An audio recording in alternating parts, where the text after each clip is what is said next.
మహాగణపతిం మనసా స్మరామి మహాగణపతిం మనసా స్మరామి. TR creations family అందరికీ నా హృదయపూర్వక ధన్యవాదాలు. ఈ ఆగస్టు మాసానికి సంబంధించి మాస ఫలితాలు ఏ విధంగా ఉన్నాయని తెలుసుకునే ముందు ఈ నెల మేజర్ ఈవెంట్స్ ఏమున్నాయనేది ఒకసారి చూద్దాం. అలాగే గ్రహస్థితి ఎలా ఉందన్నో కూడా చూద్దాం. ఈ మాసం మనం చూసినట్టయితే కనుక ముఖ్యంగా 5వ తారీఖు నుంచి బుధుని యొక్క వక్రం జరుగుతుంది సింహరాశిలో. వక్రించి ఆయన 23వ తారీఖు మళ్ళీ కర్కాటక రాశిలోకి వస్తారు. సో 29వ తారీఖుతో బుధ వక్రం ముగుస్తుంది. 25వ తారీఖున శుక్రుడు కన్యారాశి నీచ రాశిలోకి వస్తున్నారు. తర్వాత 26న కుజు భగవానుడు ఆయన మిథున రాశి శత్రుక్షేత్రంలోకి ఆయన బుధుడి ఇంట్లోకి అడుగు పెడుతూ ఉన్నారు. అలాగే రాహువు ఇక మీన రాశిలోను, అలాగే గురుడు వృషభ రాశిలోను, ఇక రవి 15వ తారీఖు వరకు కర్కాటక రాశి, 15 తర్వాత నుంచి సింహరాశిలో ఉంటున్నారు. అలాగే కేతువు కన్యారాశిలో, మూల త్రికోణం స్వక్షేత్రం కుంభరాశిలో ఇక్కడ శని భగవానుని యొక్క సంచారం గోచారం వక్రస్థితిలో జరుగుతూ ఉంది. ఈ విధంగా గ్రహస్థితులు ఉన్నాయి. ఈ విధమైన గ్రహస్థితి ఆధారంగా ఈ మాసం ఎలా ఉండబోతుంది అనేది ద్వాదశ రాశుల వరకు తెలుసుకుందాం. అలాగే ఈ మాసంలో మేజర్ ఈవెంట్స్ కూడా చాలా ఉన్నాయి. 2వ తారీఖు మాస శివరాత్రి, 6వ తారీఖు శ్రావణ మంగళవారం గౌరీ వ్రతం, 15 మన స్వాతంత్ర దినోత్సవం, 16వ తారీఖున వరలక్ష్మి వ్రతం. శ్రావణ మాసం వచ్చింది కదా మరి 5వ తారీఖు నుంచి, అందుకని వరలక్ష్మి వ్రతం. అలాగే 19 రక్షాబంధనం, అలాగే జంధ్యాల పౌర్ణమి, 26వ తారీఖున శ్రీకృష్ణ జన్మాష్టమి, 31 శని త్రయోదశి. ఈ మాసంలో శని త్రయోదశి 2 సార్లు వచ్చింది. 17వ తారీఖు ఒకసారి వచ్చింది, 31వ తారీఖు 2 శనివారాలు శని త్రయోదశి వచ్చింది ఇక్కడ. సో ఈ విధంగా ఈ వారం ఈ యొక్క మాసానికి సంబంధించి మనకి మేజర్ ఈవెంట్స్ ఉన్నాయి. అలాగే ఈ ట్రాన్సిట్ ఆధారంగా ఇక రాశుల వారికి ఎలాంటి ఫలితం ఉండబోతుంది అనేది చూద్దాం. మకర రాశి వారికి సంబంధించి చూద్దాం. మకర రాశి వారికి సంబంధించి ఆగస్టు మాస ఫలితాలు చూస్తే కనుక ఈ రాశికి యోగిస్తున్న గ్రహాలు 3యంలో రాహువు, 5మంలో గురుడు, 8మంలో బుధుడు, 8మంలో శుక్రుడు. మొత్తంగా 4 గ్రహాల యొక్క అనుకూలత ఈ రాశి వారికి మనకి ఇక్కడ కనిపిస్తూ ఉంది. సో ఏదైతే ఈ యొక్క మకర రాశి వారికి సంబంధించి రాశ్యాధిపతి శని వీరికి 2వ స్థానంలో వక్ర సంచారంలో ఉంటూ ఉన్నారు. కాబట్టి వీళ్ళకి కొంచెం ఆర్థికపరమైన ఇబ్బందులు కొంచెం ఉండే ఆస్కారాలు ఈ యొక్క మాసంలో ఎక్కువగానే కనిపిస్తూ ఉన్నాయి. అది ముఖ్యంగా కుజగురుల యొక్క ఈతి ఒకటి 5మ స్థానంలో నడుస్తూ ఉండటం, పిల్లల గురించి, సంతానపరమైన విషయాల గురించి, కొన్ని ఇన్వెస్ట్మెంట్స్ గురించి కావచ్చు. సో అలాగే కుటుంబంలో వస్తున్న కొన్ని ఆరోగ్యానికి సంబంధించిన విషయాల గురించి కావచ్చు, కొన్ని ఆర్థిక పరంగా కొంత ఖర్చులు అనేవి కొంచెం ఎక్కువగానే ఉండే ఆస్కారాలు మకర రాశి వారికి కనిపిస్తూ ఉన్నాయి.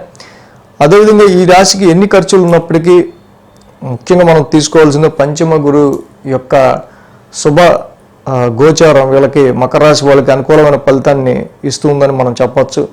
సో ఎప్పుడైతే గురువు గారి యొక్క సంచారం మకర రాశి వాళ్ళకి మే నుంచి స్టార్ట్ అయిందో ఏలినాటి శనికి సంబంధించి నడుస్తూ ఉన్నప్పటికీ కొంచెం ఫ్యామిలీ పరంగా, కుటుంబ పరంగా, ఆర్థిక పరంగా, ఆరోగ్యపరంగా ఒత్తిడి ఉన్నప్పటికీ అన్ని వేరియేషన్స్లో కూడా అర్ధలాభం, తదైశ్వర్యం, స్వకర్మ రతిహర్షితం, సదా స్వజన సౌఖ్యం, 5మస్తే భవేద్ గురు. ఎప్పుడైతే గురుడు చక్కగా మనకి 5మ స్థానంలో గోచారంలో ఉంటున్నారో ధనలాభాన్ని ఇస్తారు, సంపదనిస్తారు, అభివృద్ధినిస్తారు, కుటుంబ సౌఖ్యాన్ని కూడా ఇస్తారు. శని ఏలినాటి శని యొక్క ఎఫెక్ట్ కనిపిస్తున్నా అలాగే 5మ గురుడి వల్ల మనకు దాని ఎఫెక్ట్ అంత లేకపోవటం అనేది మనం అంటే ఓవర్కమ్ అవ్వగలుగుతూ ఉండటం, ఇది మనం గమనించదగిన విషయంగా ఈ యొక్క రాశి వారికి మనం చెప్పుకోవచ్చు.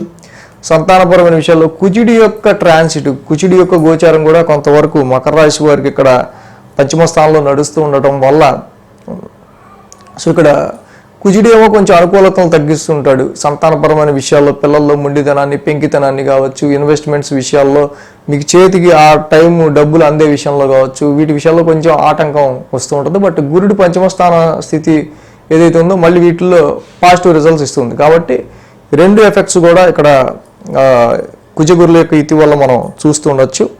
ఇక పరాక్రమ స్థానంలో రాహు యొక్క సంచారం మంచి పరాక్రమాన్ని, ధైర్యాన్ని, సాహసాన్ని, మీకు విల్ పవర్ని, చేసే పనిలో ఏదైతే ఉందో దానిలో మీరు షార్ట్ కట్ మెథడ్లో ఎలా అయినా సరే దీన్ని మనం కంప్లీట్ చేయాలి అనే విషయంలో షార్ట్ కట్ మెథడ్స్ ద్వారా ఆ పనిని కంప్లీట్ చేసే ఆస్కారాలు కూడా మకర రాశి వారికి మనకి ఈ మాసం కనిపిస్తూ ఉంది. సో ఈ రాశి వారికి మనం చూసినట్టయితే కనుక అష్టమ స్థానంలోనే బుధ శుక్రుల యొక్క ఇతి అనేది జరుగుతూ ఉంది. ఇక్కడ అదర్ సోర్సెస్ ఆఫ్ ఇన్కమ్కి సంబంధించిన విషయాల్లో వీరికి చాలా వరకు కూడా కొంత పాజిటివ్ రిజల్ట్స్ అనేవి కనిపిస్తున్నాయి. అంటే పార్ట్నర్స్ వెల్త్ కానీ, జాయింట్ అకౌంట్స్ నుంచి కానీ, ఇన్సూరెన్స్, ఇన్కమ్ ట్యాక్స్ నుంచి కానీ, ఇన్హెరిటెన్స్ వారసత్వ ఆస్తుల నుంచి కానీ, అదర్ సోర్సెస్ ఆఫ్ ఇన్కమ్కి సంబంధించి అంటే పై డబ్బులు అంటారు కదా వాటికి సంబంధించి. సో ఇక్కడ బుధుడు మాత్రం 5వ తారీఖు నుంచి వక్రస్థితిలో ఉంటున్నారు. శ్రావణ మాసం స్టార్టింగ్ నుంచి ఆయన వక్రస్థితిలో ఉంటున్నారు. సో కొన్ని చిన్నపాటి కమ్యూనికేషన్ గ్యాప్స్, కమ్యూనికేషన్ లోపాలు, సమాచారం సరిగ్గా లేకపోవటం వల్ల వచ్చే సమస్యలు, పత్రాలు సరిగ్గా లేకపోవటం వల్ల జరిగే రిజిస్ట్రేషన్స్, వీటిల్లో మాత్రం చిన్నపాటి లోపాలు అనేవి, వాటి వల్ల కొంత అదర్ సోర్సెస్ ఆఫ్ ఇన్కమ్కి సంబంధించిన విషయాల్లో కొంత కమ్యూనికేషన్ గ్యాప్స్ వల్ల వచ్చే విషయాల్లో ఇక్కడ దీని ఎఫెక్ట్లో మాత్రం కొంత రిజల్ట్స్ అనేది తగ్గుతూ ఉంది. ఉద్యోగ పరిస్థితులకి సంబంధించి ఈ రాశి వారికి సంబంధించి పంచమ స్థానం గురు సంచారం కొద్దో గొప్ప మీ క్రియేటివిటీని పెంచుకుంటూ, మీ నాలెడ్జ్ని పెంచుకుంటూ, కింద మీద పడో మొత్తానికి మీ టాలెంట్తో పైకి ఎదగడానికి చాలా వరకు ట్రై చేస్తుంటారు మకర రాశి వారికి సంబంధించి ఈ సమయంలో. అది కూడా పాజిటివ్ రిజల్ట్స్ అనే మనం కూడా చెప్పుకోవచ్చు. భాగ్యస్థానంలో కేతు యొక్క సంచారం వస్తూ ఉంది కాబట్టి తప్పకుండా మీరు దేనికి స్పెండ్ చేస్తున్నారు, మీ సేవింగ్స్ ఎంతవరకు నిలబడుతున్నాయి, సో అది కరెక్ట్గానే మన మనీ అనేది ఏదైతే మనం స్పెండ్ చేస్తున్నామో లేదనేది ఎక్కువ కాన్సన్ట్రేట్ చేసుకోవాల్సిన అవసరం ఉంది. వస్తూ ఉంటాయి వివిధ కమిట్మెంట్స్కి మీ డబ్బులు అలాగ మళ్ళీ వాటిని మళ్ళీ మీరు వినియోగపరిచేయటం అనేది మనకి ఇక్కడ ఎక్కువ తెలుస్తూ ఉంది. కాబట్టి వీటి విషయాల వరకు కొంచెం కేర్ తీసుకోవాలి మకర రాశి వాళ్ళు. సో అలాగే ధనస్థానానికి సంబంధించిన విషయాలు మనం ఇందాకే చెప్పుకున్నాం ఆల్రెడీ. కొంత ఆర్థికపరమైన కొంచెం స్ట్రెస్ అనేది మాత్రం మకర రాశి వారికి ఈ విషయంలో కనిపిస్తుంది. అంటే వీళ్ళకి ఏలినాటి శనికి తప్పకుండా ప్రతి శనివారం శనికి తైలాభిషేకం చేసుకోవడం, నీరాంజన సమాభాసం, శని నవగ్రహ శాంతి మంత్రం చదువుకోవటం చాలా మంచిది. అలాగే వీళ్ళకి పంచమ కుజ దోషం వల్ల కొంచెం సుబ్రహ్మణ్య స్వామిని ఆరాధించుకుంటే సంతానపరంగా మీకు ఎటువంటి ఇబ్బందులు లేకుండా ఉండటం, అలాగే మీరు అనుకున్న ఎక్స్పెక్టేషన్స్లో బ్రేక్స్ లేకుండా ముందుకు వెళ్ళడానికి ఆస్కారాలు ఉంటాయి. అలాగే రవి యొక్క సంచారం కూడా ఈ మకర రాశి వారికి మనం చూస్తే సప్తమ స్థానంలో నడుస్తూ ఉంది. యాక్చువల్గా మొదటి 2 వారాలు కూడా రవి యొక్క సంచారం సప్తమ స్థానంలో, తర్వాత 2 వారాలు అష్టమ స్థానంలో ఉంది. ఈ నెల పూర్తిగా రవి అంత అనుకూలమైన పరిస్థితుల్లో లేరు. సో కాబట్టి ఇక్కడ మీ బాస్ యొక్క స్ట్రెస్, మీ బాస్ యొక్క ప్రెషర్ మీ మీద పూర్తిగా ఉండే ఆస్కారాలు మొదటి 2 వారాలు ఎక్కువ కనిపిస్తున్నాయి. తర్వాత 2 వారాల్లో ఆరోగ్యపరమైన విషయాల్లో కొంచెం కేర్ తీసుకోవాల్సిన అవసరం మనకి కనిపిస్తూ ఉంది. సో కాబట్టి ఇక్కడ రవికి జపాకుసుమ సంకాసం, రవి నవగ్రహ శాంతి మంత్రం చదువుకోవటం 3-4 వారాల్లో అష్టమ రవి దోషానికి కేజింపావు గోధుమలు, ఒక రెడ్ క్లాత్ దానం ఇవ్వటం చాలా మంచిది. అలాగే మనకి శనికి తైలాభిషేకం చేసుకుంటూ వెళ్ళడం చాలా మంచిది. ఈ 2 గ్రహాల వల్ల మేజర్గా మనకి ఇక్కడ ఏదన్నా కొంచెం ఇబ్బంది ఉన్నా, కుజుడికి సుబ్రహ్మణ్యేశ్వర స్వామి.